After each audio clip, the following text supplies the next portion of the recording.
here. Either. Morning. Good morning, everyone. Good It's morning. 6 o'clock on the 28th of January, 2026. And it's cold outside. It is so cold. Please put in the chat where you're watching from and if you can, what the temperature is where you are. Yep. 34 degrees in West Volusia in Central Florida. And Lakeland. It's I don't like it. In Lakeland. I think it's like 60 degrees outside where I live. Oh, shut up. Yeah. But that's cold. So this morning we'll be talking to Coach Becca, and if you have any questions for her, just put them in the chat, please. Q in front of it so we can pick them up. And also hashtag KMT for a chance to win. Let's do a Kiltz Cup. All right, Kiltz Cup coming your way. So I found out that if your child throws it off a table, it'll break. Yeah. While playing Monopoly. It is. I think I've got everybody beat so far on the temperature. Oh nope, Connecticut 4 degrees. They beat me. Wow. It's 15 here. I'm sure Chicago. -2 in Pittsburgh. We lived up in Pennsylvania for a time, and my parents lived with us for a little while. This is right before I went keto, and I'm telling you what, it got down to -16, and that was cold. Yeah, my coldest has been in the streets of New York on the middle of February, back in 1986. It was probably with the wind chill and everything, -30. And one of my cousins once wanted to go to the Statue of Liberty, so I was dumb enough to say, yes, let's go. It's cold here. Oh, anyways,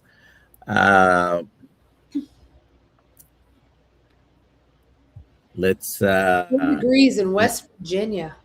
Terrible. Oh, my home state.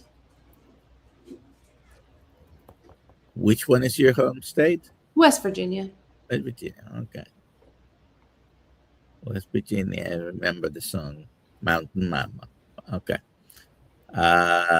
So Rebekah, good morning. Thank you for being here with us this early. You probably start your day early anyways, but Not this early. It's 5 a.m. where you are? It's 5, yeah. All right. Well, thank you for I being got used to my kids not going to school and waking up at 6:30 instead of 5:30. So. Oh, yeah. Even in Miami, it's cold, I guess. It's 48 degrees. Anyways, well, thank you for being here. Let's start with talking a little bit about yourself, and we can have a quick review of your personal story with carnivore, keto. Most people here probably know who you are, but we often have new people coming into our morning life. So, and then we can take it from there. Yeah. And have questions from the audience and all your wonderful knowledge. My wonderful knowledge. So, yeah, I'm Rebekah. I am a nurse in school to be a nurse practitioner. I'm a certified primal health coach and a certified ketogenic nutrition specialist. And my journey began with 2 autoimmune diseases. One primary, one secondary. I have Hashimoto's and I have Sjogren's. And back in 2018, I briefly mentioned that I had taken care of my parents when they lived with us. After that, I was really going up to that. It just kind of was this progressive fatigue, was on high blood pressure medications. I was on pain management for the pain that Sjogren's caused. Yeah, I was on all kinds of medications, anti-anxiety meds, antidepressants, hypertensive medications. And my husband would have to beg me to get out of bed. And I always tell the story because it could be very relatable for those with people with autoimmune disease. Like the fatigue can be so crushing. Mm-hmm. But I remember even before that, before I even moved, I would go through these flares, and it was actually on post here because we live in Fort Campbell, Kentucky now. I remember being wrapped up in my robe, laying on the couch, not being able to hardly move my arms and legs, just being so fatigued, like crushing fatigue, and laying there, tears streaming down my face as my husband came home and took care of the kids and did the housekeeping and cooked dinner for everybody because I just couldn't get off I just couldn't get off the couch to help him. And after my parents moved out, I was like, something has got to give because there's no treatments really for what I have. There's no treatments for Hashimoto's except for thyroid replacement. There's no treatment for Sjogren's except for a medication that can make you absolutely bat crap crazy, apparently. Makes you very angry. Plaquenil, if anybody knows what that is. Yeah, it makes you very angry. And I'm one of those rare people that it did make me angry. And I was like, nope, can't do this. And my brother was like, hey, there's this diet called a keto diet, and you should try it. Funny thing is 8 years later, my 8-year anniversary is next month. Well, March. We're not quite to February yet. And I'm the one that stuck to it. He didn't. But I got such profound effects from it and being like, not just the weight loss, because weight loss does help with fatigue. Let's be real. If you weigh less, your body, needs, less. And I was like, I have got to learn more about this, dug into the science and became a science nerd and really just went with it from there. It wasn't until 2022. So December of 2022, I think it was December of 2022, I found Dr. Ken Berry online and joined his tribe there and started a carnivore diet. And that was January of 2023 that I started their challenge. Went to KetoCon that year, met all the people. And it just like snowballed. And now here we are. I am more keto than carnivore. I have some days that are carnivore, and I have some days that are ketovore, and some days that I'm keto. And I've been known to have a paleo day. So it just depends on the day and how I'm feeling. I have slowly reintroduced some things back into my diet and found what I can have, which is nice. But it took years to do that. So trial and error with those. Yeah, trial and error. And it's interesting because, because I am a primal health coach and we teach everything from paleo to lion diet. And I was like, let me see what happens if I eat something that's paleo. I do not do well with sweet potatoes. Yeah. So that's one that just, it tore me up. I think my body wasn't used to that much fiber is what I think it was. And I was miserable for 3 weeks. My intestines did not like it. Yeah, 3 weeks. I was like, well, I am not eating that again. At the same time, I'd also eaten a handful of pecans. So I haven't touched those again either, just because I'm, a little bit paranoid. Hadn't heard that. I'll have to look into the sweet potatoes are bad for the thyroid thing and see if I can find the science behind it. Well, Sally Norton has written a whole book about probably that particular. She says Well, they're high she in talks about oxalates. it is higher in oxalates, so it just depends on if you're sensitive to oxalates or not. I don't know. I didn't know anything about oxalates. I just was like, I don't like these things, and most of them are high in oxalates. I'm like, I don't like them, so I just stopped eating them. The only one I miss is cauliflower. I do miss cauliflower. I liked cauliflower, but it's not good for your thyroid. Yep. No. So If we have any questions, please put them in the chat. Alia, you have any general comments or questions for Rebekah? I mean, speaking of sweet potatoes, last year at Thanksgiving, I made my kids sweet potatoes. I know, bad mom. And they ate that. They're like, "This is so disgusting. Why does a potato taste like this?" well, I mean, there's some sweet potatoes that are orange, yellow, Yeah. and then some sweet potatoes that are actually white. Wow. Anyways, it's a mild goitrogen as well. So it is in the list of goitrogens that in particular can affect the thyroid.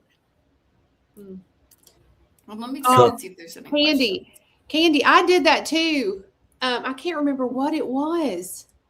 I don't know if it was actually coffee or if it was like sweet tea. Like, because they brought me sweet tea instead of unsweet.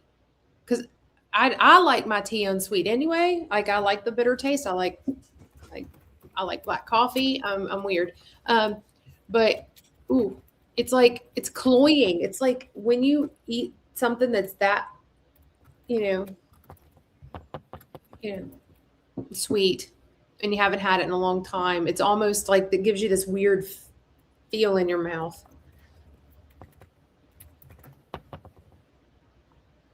Let me see. Why many people like you and many others here come to carnivore keto diets because of different conditions, autoimmune. I think it's a very frequent one because it's sort of a last resort, right? Yep. Why do you think removing plants and fibers act as such a powerful reset button for the immune system? So I actually agree with the people who are in the camp that a lot of these things stem from gut health. Yeah. And that we have destroyed our guts. And I think that's why we're seeing like this huge explosion of autoimmune issues. I do believe that some autoimmunes come from big things like getting the Epstein-Barr virus. I do think that it does come from things like that too, like an overtaxing of the immune system. But I do think that as we break down the barrier in our gut and those tight junctions become so loose and we're getting all these foods, going through our guts, these proteins, and they're leaking, and we've proven leaky gut. I do think that once you heal, like remove all of those plants and remove the chemicals that are on a lot of those plants, it allows the gut to reset and heal.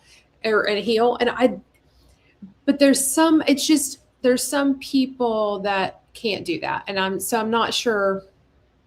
There's some people can't add things back in and they're stuck with lion diet for the rest of their life. And I'm not sure why that is, but I think a high fat component is part of that. The high fat component for what part? Like as the healing? I do. I think that especially when you're in my age group, mid 40s, you grew up with Susan powder and, fat makes you fat. And, so you're eating, everything that you're eating is high oxalate. Everything is all plant-based because it's fat-free, and or boneless, skinless chicken breast, which was about the only meat you could eat. And it's like, we've destroyed our guts with it, especially with glyphosate. I'm a huge anti-glyphosate person. So unfortunately, it seems to be almost everywhere when you look into it. So it's so hard. Yeah. So I really one you thing made a reference to Susan Powder. Stop the she's doing insanity. stop I these. don't- Yeah, she's doing a documentary to make her big comeback. She is okay. Yeah, which is hilarious. Okay, we do have a couple questions now. Okay. Amy Brisket Boomers, I love the carnivore diet. I don't know why carnivores want to add non-carnivore foods. I'm having trouble deciding whether to add eggs or dairy. Well, I don't know about the eggs or the dairy. Depends on your tolerance. But why, like if you're asking why I wanted to add non-carnivore foods, because there's things I just honestly enjoy. And I have found some by adding things back in that I can tolerate. The whole goal of a carnivore diet, really is to heal and to be an ultimate elimination. And it's okay to, I think it's okay to add things back in if you can tolerate them. Obviously, don't go out and eat the cake, but real whole foods, then that you enjoy. I like green beans. Like green beans are great foods. So Amy's actually has been doing the lion diet for the month of January. Mm-hmm. So she is trying to decide whether to add those things back in. Yeah. So dairy, I would say eggs first, and I'd start with egg yolks, because dairy is notoriously inflammatory. Yeah. Notorious. So are egg whites. Let's see. Karen, thanks for sharing your story. How long have you been a health coach and how did you get started? So I started getting certifications in 2019 and started with certified ketogenic nutrition specialist. Formally, how long have I been coaching? I have been coaching formally since January of 2024. Formally, everything else was like for not for pay, and coaching my family or forcing my family to do my bidding on the diet. Just kidding. There's no coaching your family usually because no. But Mama buys the groceries. Usually, sometimes my husband does, but he's thoroughly entrenched now, so we're good. My husband loved that we did the carnivore diet because I stopped trying to shove salad down his throat. How many wives have ruined their husbands? GFT Homestead, what are your plans when you finish your education? Oof. Right now, I will get a job somewhere. That's where I'm at. Because I've had lots of people, especially in a lot of people in the carnivore and ketogenic community. There's been maybe not a lot, but a few people that have whispered, like, you need to come here and work. And right now I'm just I just want to get through school. Yeah. Because it is hard. Would you consider going as a civilian, but doing work with the military since you are? So probably not. I do not like military treatment facilities. They are notorious. Wow. They're infamous. Like, all you got to do is go and look at some of the big ones, like Darnall Army Medical Center. It's Fort Hood. Go look at Womack at Fort Bragg, Blanchfield here at Fort Campbell. Just go and look at their ratings and people making comments, and then you'll be like, ooh, I don't know if I want to work there or go there. Horror stories. I've heard horror stories. I have horror stories. You don't get a doctor that's like seasoned most of the time. You get people right out of med school. And me and doctors in residency don't get along very well.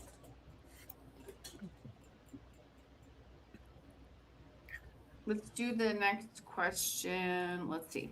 Esparza87. For the guest, what was your training to become a coach and what did you think about it? So I've done a couple different programs. So the certified ketogenic nutrition specialist is just to say that you're certified in ketogenic nutrition. Some people use it for coaching. It's really not a coaching program. But I do know a lot about ketosis. But I trained in Maria Emmerich's program first and was one of their coaches for a little while. And their program is okay. But discovered primal health coaching when I was over in Dr. Barry's community and looked into it and actually did a call with one of their people. And I really liked their program. I liked that it's widespread. You're not narrowed into this one diet. You can be certified in different things with them. And I really liked that. The program is pretty comprehensive, especially if you do their master program, which I did not do. Very comprehensive, built on business model also, so you understand the business side of it. Scope of practice was hammered into your head. Lots of just really good information. And the science is there too. So very science heavy in the beginning, and then it goes into the business model at the end. So I really like that program. Yeah. Awesome. And if I had it to do over, all the way over, I would have done the nurse health coach, which is where you combine both nursing and health coaching. And I would have done that one. Aren't you almost done with your certification to become a Kiltz Health certified coach? Almost. Almost done. You can add that to your list. Add that to my list. I know. The Kingdom Way. There's other questions, but this popped up. So can you speak more into the effects of brassicas on the thyroid, specifically thyroid nodules? I don't even know what brassicas is. It's like they are goitrogenic foods, and brassicas are cauliflower and I didn't actually know. Yeah. I don't know the science behind it because I've never looked into it, which is weird. I know I need to look into it because I do have Hashimoto's. But there's just a list, and I think probably if I had to speculate, it is probably because of their effects on inflammation. And of course, then it's going straight to the thyroid. Anytime that you've got Hashimoto's or thyroid problems, when they do an ultrasound on your thyroid, you have what they call heterogeneous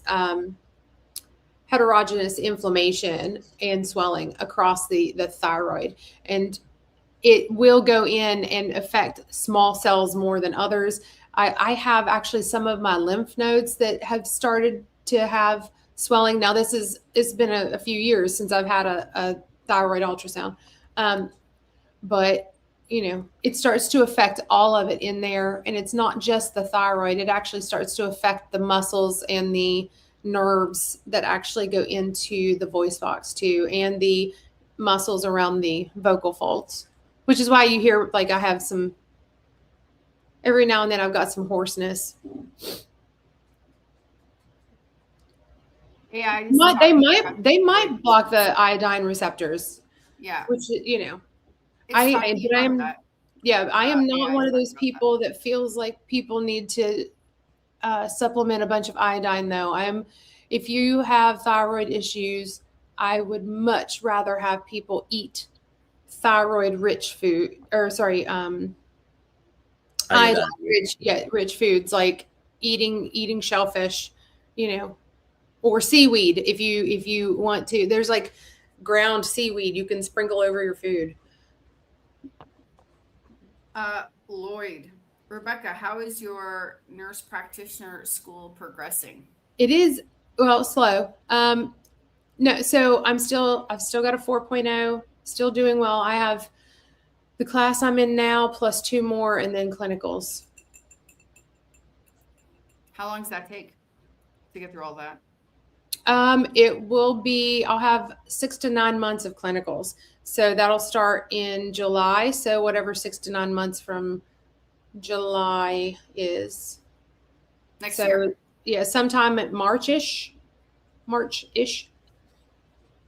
And you will be done with the whole program? With the whole program. Before a blood test, can I have black coffee? Oh, sorry. Typically, yes. Yes. Typically, as long as it is 100% black and you're not putting anything in it.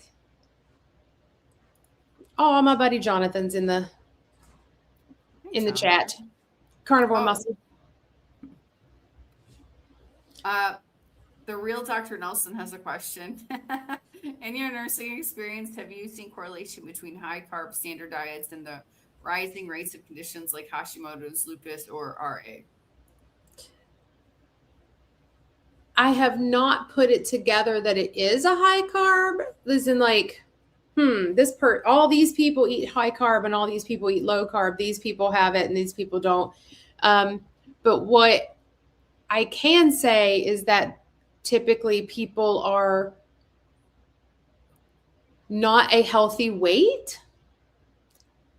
And so you see a lot of people with insulin resistance or metabolic syndrome that also have like autoimmune issues. Does that answer your question? Sure.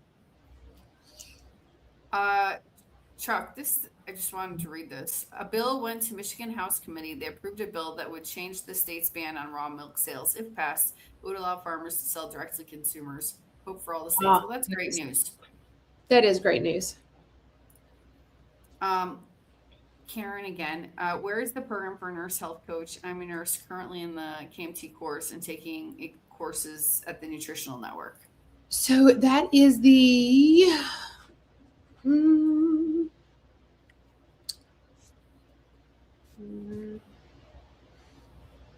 I think it's the integrative nurse coach. Oops, here he is. We keep kicking him out. Good morning. I had technical difficulties this morning. Okay. Well, I can understand. You. It's called oversleeping. Oh, sorry. It's called turn the alarm off at whatever. I needed a little extra sleep today. It's all good. It's okay. Good morning, everyone. Good morning. Good morning. Good morning. It's Good morning. Oh my God! It's 6. I think it was 6:20 when I woke up. Wow. It's the Integrative Nurse Coach Academy is one of them. I think there's two programs, but the Integrative Nurse Coach Academy is one of them. And then you can sit for the boards with that one. You can sit for the National Health and Wellness Coaching Board, whatever it is. Awesome. Let's see. Max has a question. Woke up with a sore throat, want to use something soothing, but want to stay away from Halls and things with sugar in them. Any recommendations? I'd say you could do something like, you could do tea, like throat coat tea. It's a good one. Mm-hmm. It's okay to use plants or medicine a lot of times, guys. And sugar was one of the earliest of the medicines. It was. Small amounts. Yeah. Infrequently. Oh, wow. Yeah. But it does honey. Like, I know you don't want to do honey, but honey does soothe a sore throat. I think it has an anesthetic property to it. And raw honey is medicinal because it contains other bacteria, yeast, and molds that actually are antimicrobial. And so that's Well, a honey good one. never goes bad.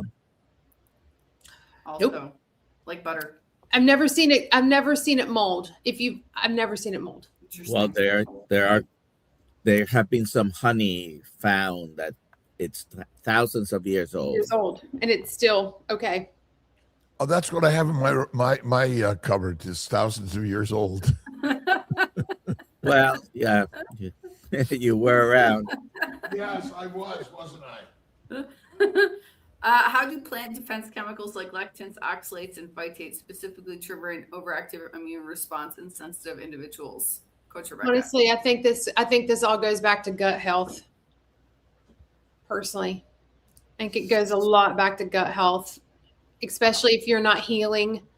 If you're actually not healing the gut and getting those tight junctions back, and that just takes time. I might stir up some controversy, but did anybody watch Michaela Peterson's her podcast? It was fantastic. I was so happy that I think that was really fascinating with all the mold and having to go through mold treatment, having to go through the gut healing. She had parasites, which, I know we spoke about it last night in our Zoom call within the community a little bit.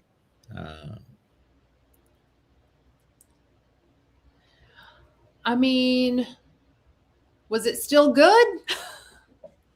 Yes, it doesn't go bad. That's so cool. There we go. Anyone else have any other questions?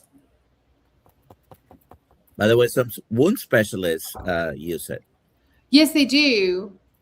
Because it's antimicrobial. It doesn't go bad. And yeah, I've put honey, like you can get it in little sheets, honey sheets that you cut, and you can get it in tubes. And I've mostly used the tubes, and you just go and you you clean the wound and squeeze it onto your glove and shove it up in then cover it with the dressing. And it's amazing what it looks like afterwards.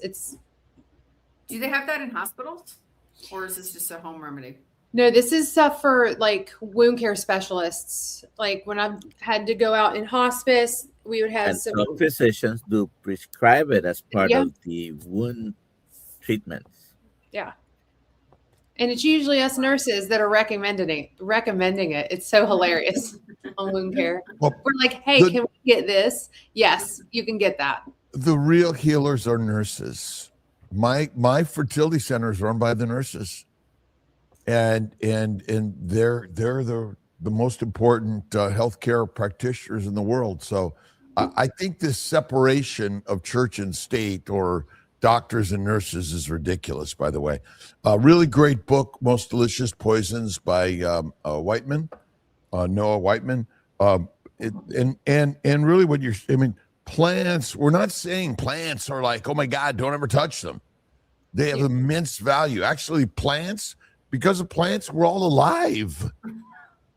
No plants, no life. No photosynthesis, no life. No air. No air. And the microbes too. No microbes, no life. Bacteria and viruses are all part of the life cycle for all of us. They don't exist. We don't exist. Here we go. Ooh, Leah, could someone explain what ketoacidosis is? I know it is not related to ketogenic. My son is having this issue, and it was treated with blood transfusion, but no explanation as to what caused it. Ketoacidosis is typically caused because usually you're a type 1 diabetic. It's rare in type 2 diabetes. And usually if you are a type 2 diabetic and get ketoacidosis, it's because you're on something like an SGLT2 inhibitor like Jardiance. But if somebody's a type 1, then it's because they don't make any insulin. Because insulin is while insulin does a whole lot of things in the body, a whole lot. I can't teach a class on it. I'm not that well versed, but I know a lot. But insulin, one of its actions is actually to keep your body from going into ketoacidosis. It's one of the checks and balances of your body. So when you need ketones for fuel, you can make them, but insulin keeps you from making too much. So I am not 100% sure why, and I don't know why it would be treated with a blood transfusion. Have you got the two doctors? Have you heard of it being treated with a blood transfusion? There must be some unrelated factor there. Well, you can have. It is not treated with a blood transfusion. That's what I didn't think so.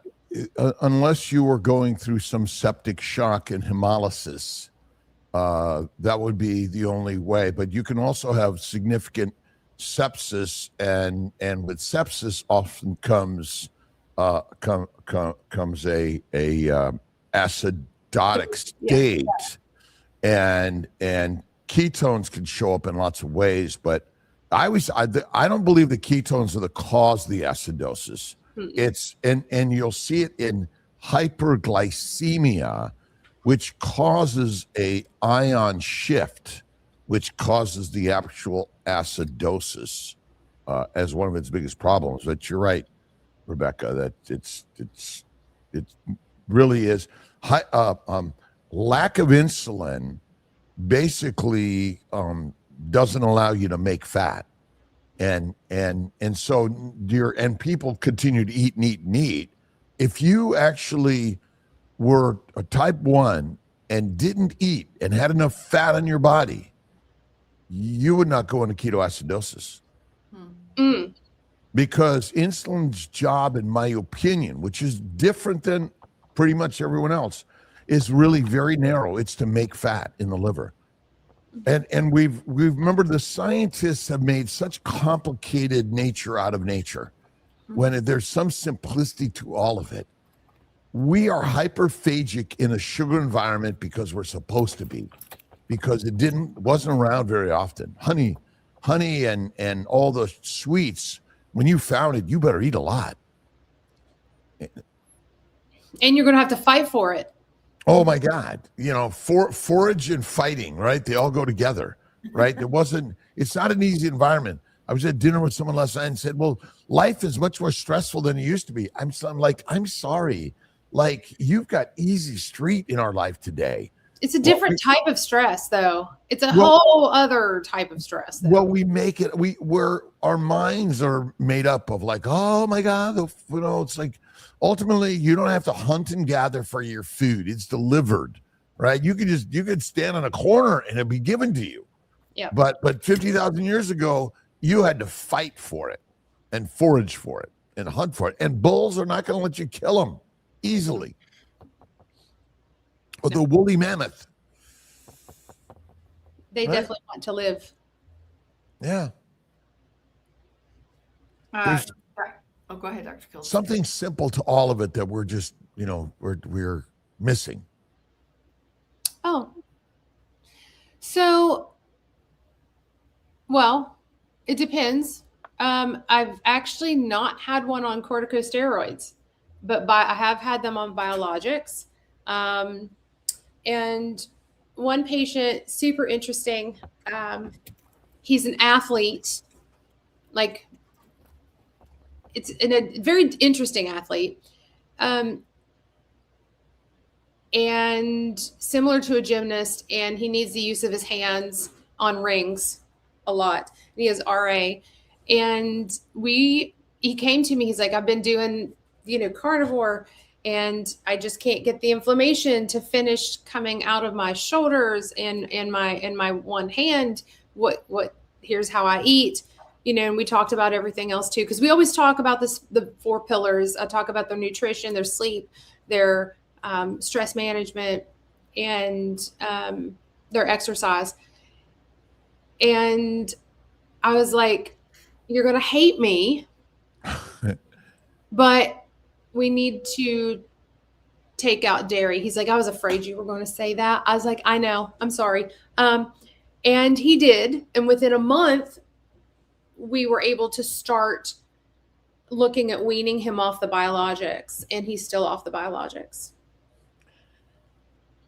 So, but he also had to go not just dairy free, he also had to do a much higher fat to protein ratio than most people. So Interesting. Yep. As a hunting animal, humans are hunters, and we hunted, killed, and ate. Were we eating just lean meat, or did we eat all the meat? Well, I think they ate all the meat. But I'll tell you, it's an interesting story. So we like to watch things. Well, my husband does. Likes to watch history stuff, right? About America. There's like the men that built America and the men that built the frontier and the men that built, business or whatever. So it was about Lewis and Clark. And one of the things that they did is the Indians that they were with, the Native Americans, when they would go across the United States and they would kill like animals, if they brought back one that was too lean, they would leave it. They'd be like, we can't eat that. So there are stories, anecdotes out there that they did prefer fattier meats. In fact, one of the times when Lewis and Clark, this is interesting. Undaunted Courage, read it. It's great. Well, when they went across the Rocky Mountains and they ate their pack horses, and by the end of it, they also ended up surviving by eating the tallow candles. Interesting. Yep. And the natives knew that. They were like, here, I've got these things. This is our last resort. Eat the candles. And they did. And that's what got them over the Rocky Mountains in the dead of winter. And without the Indians, Lewis and Clark would not have made it. They never would have made it. Sacagawea was such an amazing individual. And think about it, when Lewis and Clark did that, horses were already introduced, and many other European methods were already introduced to the Americas, which again, because I was only in the 1800 beginning, just at the change of, and so there's so much that already had been brought to the Americas. They were blessed to have the Indians and all that. But I mean, ultimately, protein poisoning is real. That's, I think, one of the biggest problems, and with the new food pyramid, which says 10% or less fat, which is less saturated fat. Yeah. Well, animal fat, to me, fat is animal, oils are plants. This idea, saturated, is all just another modern scientism. Yeah, but the saturated fat, the animals have saturated and monounsaturated and polyunsaturated fats. Animals make fat. But it's in the right ratio. Make oils. Yeah. But there's a simplicity to it if you're eating animal fat, but like chicken and rabbits and turkeys, I mean, and so much of the way we cook our food and present our food, and that's processed, there's no fat. Could that be one of the biggest problems for so many people? I think so. I think that if you're not feeding your body the right nutrition, everything starts to break down. So I've seen a lot of people feel much better once the women, especially women. Read the comment, Al. Yeah. I read your comment, but I want feedback from the panel. What's the question? Yeah, I wanted you to read her aloud. Oh, read it. Oh, I thought you meant the one you put up. Where does fish come into play in our ancestral diet? I mean, I like fish. I don't know. Well, but I mean, I think that if you were able to catch it, you probably ate it. We were immensely creative in our ability to hunt and gather and fish. And ultimately, we never just ate the fillet. All this fillet of fish, fillet of meat, filet there's no fat. It's not natural. You ate the whole thing, the bones, the brains, the organ meats, and the skin. Yeah. We've Wonder when gotten that soft. changed. Yeah, I wonder when it all changed. Rebecca, soft. I love it. We've gotten soft. Dr. Kiltz, what's the definition of scientism? Yeah, I like it.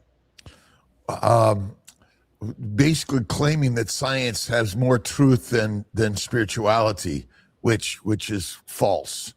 Science is just another story that we've all kind of come to agree on, and we've given authority to science over our ancient stories from our grandmothers and our grandfathers and our wives. 2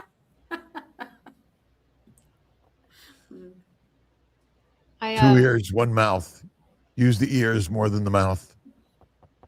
Men. I like what Dr. Nelson put up about like the fattened calf in the Bible too. If you like go all the way back into the Old Testament, when the Jews were asked to sacrifice animals, part of the requirement was that you had to give the best part to God.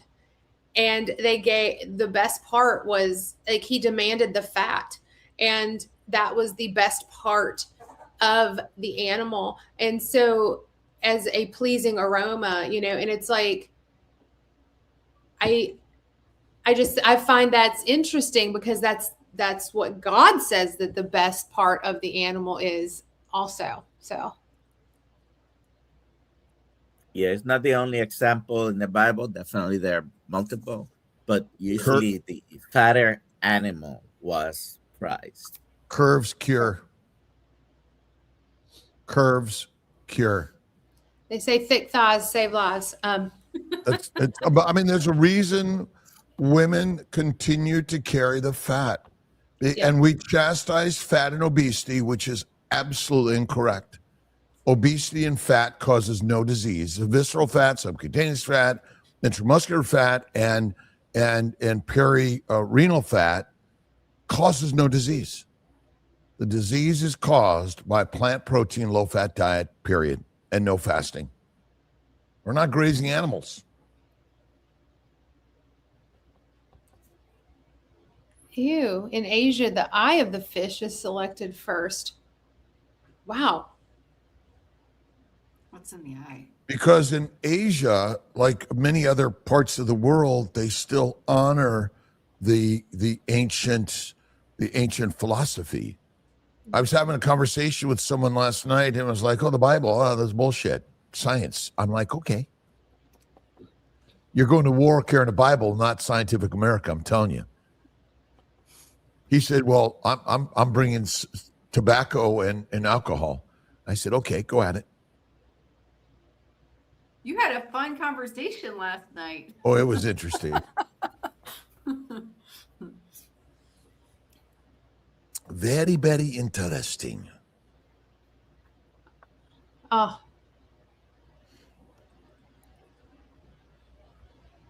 That's fun. You gotta have a lot of faith to believe in some of the science out there too. Well, and again, science is a story, and the problem is we've taken it as authoritarian truth, and that's our problem. It is more untrue than true. They believed that bloodletting was the cure to everything for a long time until we proved it was detrimental. It's helpful. It's helpful when it's performed on someone else. It's very helpful for your enemies. I was going to say that's it.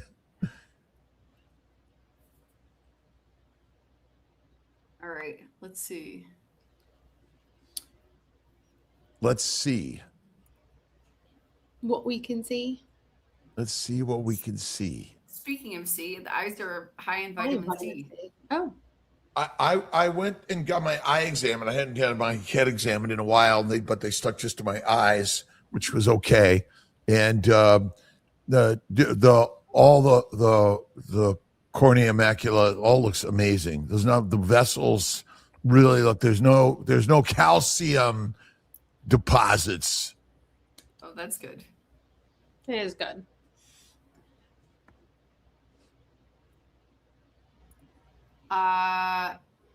Taco today. I was diagnosed with diabetes after my blood sugar shot up to 1100. I'm thin and active and have a good diet. I don't know what to do. I think they're wrong. What's the good diet? What's your good diet? Well, that's liver damage. That's liver damage and pancreatic damage.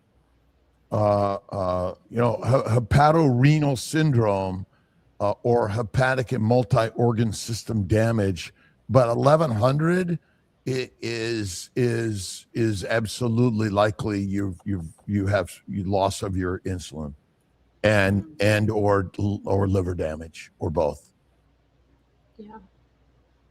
Get obviously it's like get it really checked, but it's like diabetes is a diet disease.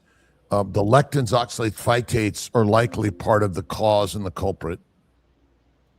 The diet is lean meat, eggs, and avocado for taco today. Lean meat, eggs, avocado. Deadly. Fatty meat, eggs, no avocado. My daughter would die to an avocado. So it's an allergen, which is kind of hard for people to understand. Well, a lot of people don't know that avocado is a cross sensitivity to latex allergies too. Wow. if you have, there's a few different foods that if you have a latex allergy, you have to be very careful consuming. So I know this probably doesn't apply to her, but avocados, kiwis, and bananas are all three that you can have a cross sensitivity to. And my daughter's allergic to bananas and avocados. And what if almost every disease we're suffering from is an allergenic reaction? All it is, right? It's like poison ivy. We make a complicated story out of like you're allergic to something you're breathing, drinking, or eating. And if you remove it, bingo. And that's why the Lion's diet is one of the very best things you could start with. Yeah. I'm allergic to latex also. Which is in almost every plant. Yeah, a lot of women find that they are allergic to latex in very interesting ways. Yeah, so I learned from gloves giving me a rash, like hand gloves. that is also one way that women find out is if they have to use gloves. Like I can't use them. Like I get rashes right here, especially. What other animal says, give me a pair of gloves? I know. For what? Because you're But touching. listen, I'm not going, there are certain things I'm not going into without gloves on. Right. But those are in our modern world of like, okay. But ultimately part of our problem is we're masking and gloving. We don't want to touch human beings. True. I mean, like Florence Nightingale put a mask and gloves on. What did she do? Oh, she just washed hands. That's right. But she touched people. Oh, yeah. Yeah. Touched I have a picture of my dad as a Navy corpsman back in Vietnam. And he's in a hospital and he's doing a blood draw on a guy with hepatitis and he's not wearing gloves and it freaks me out. Grandma Nina 25, what is the recommendation for high cortisol at night and low cortisol in the AM? Honestly, fixing your sleep and your stress management. Sleep is if you're doing everything right and you're nutrition is on point and you know it's on point and you're not lying to yourself saying, hey, I'm also eating, a little bit of this over here isn't going to hurt me. Sleep is the number one thing that you can work on. Get your sleep hygiene correct. Don't get the blue light blockers, turn off the TVs at least an hour before bed. I mean, don't watch anything on a screen after dark. Go to bed at the same time, get up at the same time. And once you start getting that circadian rhythm regulated, your stress levels go down, your cortisol levels regulate back to where they're supposed to. It's pretty remarkable what happens when you get your sleep right. But I think, people don't take naps. Lions and wolves and most carnivores. Cats. My cat naps all the time. Oh my God, right? I mean, so we're like, you got to get your 8-12 hours. I mean, it's like dumb. Like I'm up at 2 a.m. typically, and I take a nap at 2 p.m. Oh my gosh, you have my website. I need to fix my website. I love it. I have newer pictures. I need to get in there. I just have not had time. I study so much, guys. You have no idea. I need to go and revamp all of that because right now I'm not even taking one-to-one clients. Okay, Rebecca, get out of here. You just got to go redo things and come back later. I know, right? Yeah, right. Come on. I don't have time. You're a superstar. I'm not a superstar. Yes, you Stop are. it. Oh, we're doing the giveaway. Oh, Let's that was see fast. what's a Kiltz Cup. Yeah, we end at 59 minutes because then YouTube translates it into a bunch of languages. So we make sure we're out of here by then. Carnivore junkie. Yay! Email me, alia@drkiltz.com with your address and name, and we will get you your Kiltz Cup. Congratulations. I want to say that we are less than 2 weeks away from the Tampa meetup, and we want everybody to come to the Tampa meetup. We still have tickets available. If I could. We'll do one in Chicago in July, so you should come to that one. It's To kind the of one- closer. Chicago July. in July. Yeah, Wow. July 25th. So keeping it ketogenic, keeping it keto LLC. Look at that pretty lady. Let's follow her. All right, everybody. When my hair's curly. Yeah. I didn't have time I to had a question I didn't ask about redheads and anesthesia. Maybe next time. Well, I do need more. I do need more. More red or more anesthesia? More anesthesia. We need about 20% more. We burn it off faster. Oh, it's not a joke? No. No, it's not a joke. It's not a joke. That's why pain management is it's interesting with even pain management with people that are redheads because we burn it faster. We actually metabolize it a little faster. Redheads are dangerous. We are. And when I see a redhead, it was like, okay, we got to be really cautious here. You got to be very, very cautious with. That's why they gave us red. It's like, oh my God, it's to stay away. It's to stay away. And but it is true. It is true. One of my grandmas was a redhead, and a cousin is a redhead. Oh, wow. They're a force. Definitely. All right. With that said, see y'all later, guys. Bye. We got like a 1 minute left. Those in class today at 3 p.m. Eastern time. It's the last The one, legals, the legal in and outs of setting up a coaching business. I'll be there. There you go. And Kiltz Health, join us. Yeah. Join us. We love it. Rebecca, thank you. Thanks for having me. And remember, doctor, I'm not dead yet. I know he was like, maybe he's dead.